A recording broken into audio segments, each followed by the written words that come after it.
Hello viewers, welcome back to BRK-SOFT.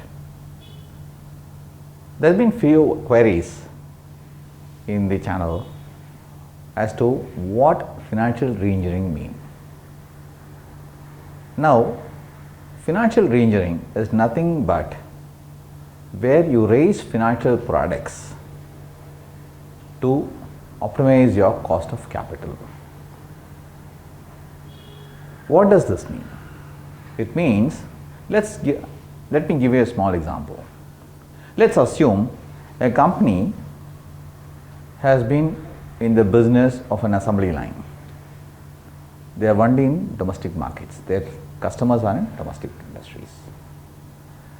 Now this promoter might have traveled to the, say, US, and he would have found that his product is in want for US company.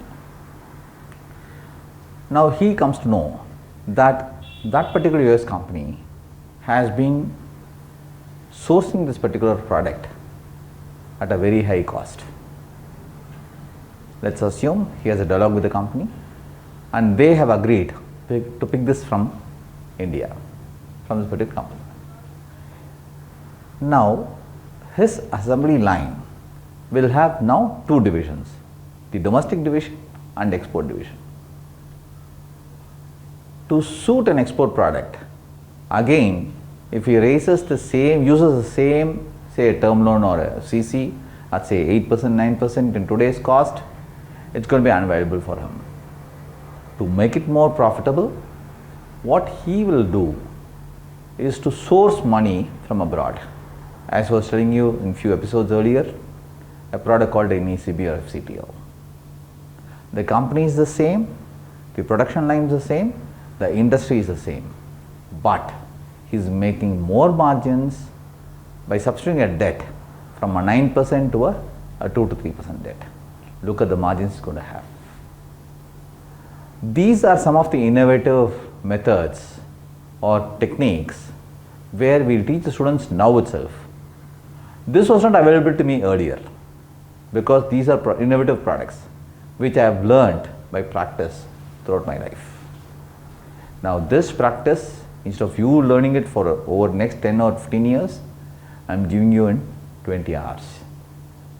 Now this is something which is going to be helpful for all of you by way of knowledge, by way of skills in getting placed with higher salaries. A few of you also asked me as to whether you help us with a loan. Now the pricing is quite cheap, I think, is at 30K for freshers and 50K for working professionals, of course, with GST as additional cost. I will not comment whether it is high or low, but what I am going to say here is that we are in dialogue with NSDC in terms of finding out if we will be in a position to give an EMI based scheme for middle class or low middle class who cannot afford this particular salaries. Because there is no commitment from our side at this point of time, but we will take all initiative to help all these students also. There is another interesting question. What if we don't get a job in a bank or a corporate finance? It's quite simple. What I am teaching you is what I have practiced in the last 15-20 years, and that's the business I am doing now. Most of my previous year students, before the NSDC came into play, it was learning at a tuition center for selected audience. Most of them have been placed, and few of them, I would say, viewers, they are making money with me and they are helping me in consultancy as a retainer in our own company. They get businesses for which they get a referral fee and they make good money out of this. There are a few examples I can quote, and in my experience, most of them have started doing this business along with me. So don't worry about your jobs. You will definitely get placed. If not, you can run a consulting like me. Few months or few years possibly you need to take my help, primarily because what I cannot teach you in the class, are the dialogues between you and the banker after you present the project report to the banker. Those questions you will learn only by experience, not by classes. So few projects you will handle along with me, you will get trained because I will make you sit along with me while we have a dialogue with the bankers in terms of negotiations on behalf of customers.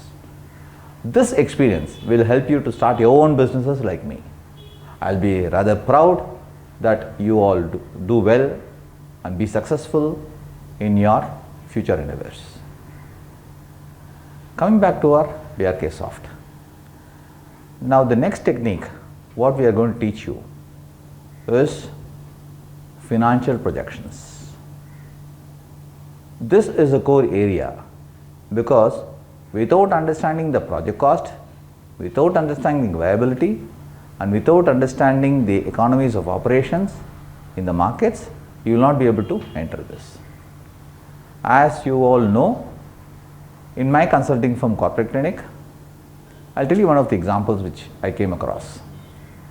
There is a product called Jatropha, where it is cultivated in the fields, and it's a perfumery product, an agro perfumery product. One person was successful, and therefore there are a host of projects filed with banks for a Jatropha cultivation, and you will find today it's most unviable project. Because in Indian markets, you will find if one person is successful, without understanding, there will be mushrooming growth of these industries, which creates supply more than the demand, and hence the initial innovator will have a price war. So, when you do the first project or a monopoly project, how do you correctly price in such a manner? You create an entry barrier in terms of quality, in terms of product, in terms of marketing, and more importantly, in terms of financing, in terms of selling prices, in terms of innovative financial products and optimized cost of capital.